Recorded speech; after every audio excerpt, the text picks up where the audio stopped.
Hello everyone, and welcome to my channel. I'm so excited to have you here today for another game of chess. We're going to be exploring some interesting openings and strategies, and I hope you'll learn something new and have some fun along the way. So grab your favorite snack, sit back, relax, and let's dive into the world of chess together. Today, we have an exciting game between J rushing 3 as white, and Iquan_Nazir as black. This game was played on chess.com and ended with a stunning checkmate by Iquan_Nazir. The opening moves of this game saw white playing the Queen's Gambit with 1 d4, which black accepted with 1 d5, leading to the Queen's Gambit accepted. White then played 2 c4, which is a common move in this opening, to control the center of the board. Black played 2.dxc4, accepting the gambit and giving up a pawn in exchange for more space. The Queen's Gambit accepted is a chess opening that arises after the moves 1 d4 d5 2 c4 dxc4. It is one of the oldest and most popular openings in chess, and has been played by many world-class players throughout history. In this opening, white offers a pawn on c4, known as the Queen's Gambit, in exchange for control of the center of the board. If black accepts the gambit by taking the pawn on c4, white will often try to regain the pawn with moves like nc3, as seen in this game. The Queen's Gambit accepted is a solid and popular choice for black, as it allows them to control the center and develop their pieces quickly. However, it can also lead to a cramped position if black is not careful, as the pawn on d5 can become a target for white's pieces. Overall, the Queen's Gambit accepted is a strategic opening that requires careful planning and solid piece development from both sides. It has been the subject of many famous games and variations, and is definitely worth studying for any chess player looking to improve the game. Continue to the game. On move 3, white played nc3, developing a piece and blocking the pawn on c4.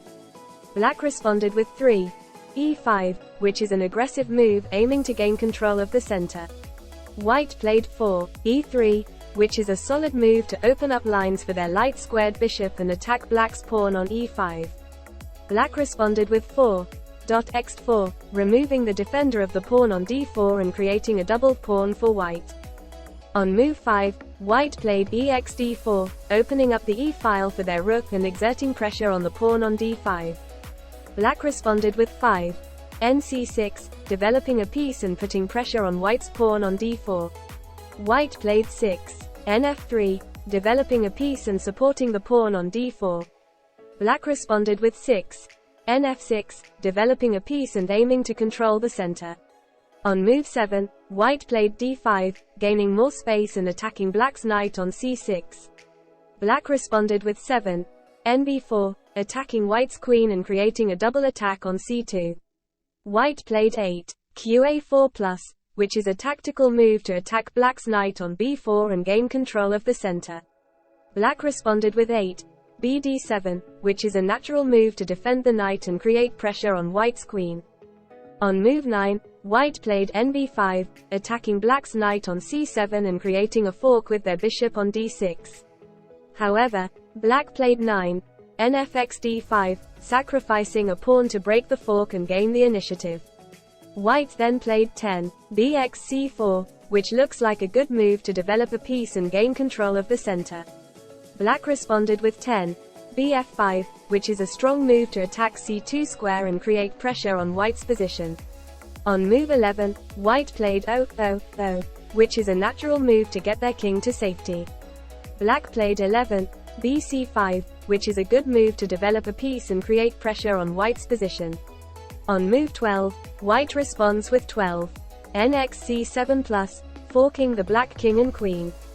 Black decides to sacrifice their queen with 12 kf8. This move may look strange to some, but it allows black to activate their pieces and create threats against the white king. White responds with 13 nxd5, capturing the black knight, but black takes back with their knight, 13 nxd5, and threatens to capture the white bishop on c4 at b6 square. White tries to pinning black's queen with 14 road 1, but black responds with 14 bd7, attacking the white queen and forcing it to retreat. Black continues to put pressure on white with 15 nf6, escaping the white's pinning and defending the light square bishop. White responds with 16, bx f7, sacrificing their bishop to open up the black king's position. Black is not intimidated by this sacrifice and responds with 16, ne4, putting more pressure on the white king.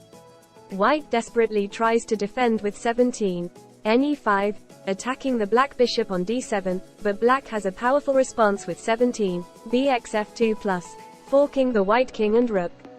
White has no good options left and plays 18, kh1, but black finishes the game in style with 18, qh4, threatening checkmate on g3. White can delay the inevitable with 19, nf3, but black seals the deal with a beautiful final move, 19, ng3 checkmate. What an amazing game by Iquan_Nazir, who played fearlessly and sacrificed their queen to create a powerful attack against the white king. It just goes to show that sometimes in chess, you have to take risks to win. In this game, we saw the queen's gambit accepted opening, which led to a complex and tactical game. The lesson we can learn from this game is the importance of developing pieces with a clear plan in mind. White made a few moves that didn't contribute to his development, such as moving the queen to attack a bishop that was already protected, and later pushing the pawn to attack the knight on b4. These moves allowed black to gain control of the center and launch a devastating counterattack. On the other hand, black played with a clear plan in mind. He challenged white's pawn on c4 with his own pawn, which led to a pawn exchange that opened up the center. He then developed his pieces and attacked white's weaknesses, such as the undefended knight on b4 and the vulnerable king position. Another important lesson from this game is the importance of king safety. White's king was left exposed on the kingside, and black was able to take advantage of this by launching a mating attack that white couldn't defend against. In summary, this game teaches us the importance of developing pieces with a clear plan, controlling the center, and ensuring king safety. These principles are fundamental to chess strategy and can help players of all levels improve the game. Thank you for watching this exciting game of chess with us today. We hope you enjoyed the strategies, tactics, and insights provided by our commentary. Chess is not just a game of intellect and skill, but also a reflection of our character and decision-making abilities. In life, just as in chess, we are faced with numerous challenges and obstacles that we must navigate in order to succeed. This game teaches us that through patience, planning, and perseverance, we can overcome any adversity and achieve our goals. So, let's take this lesson from the chessboard and apply it to our lives. Let's work hard, stay focused, and never give up on our dreams. Remember, every move we make matters and can impact the outcome of the game. Thank you again for watching, and we hope to see you in our next chess adventure.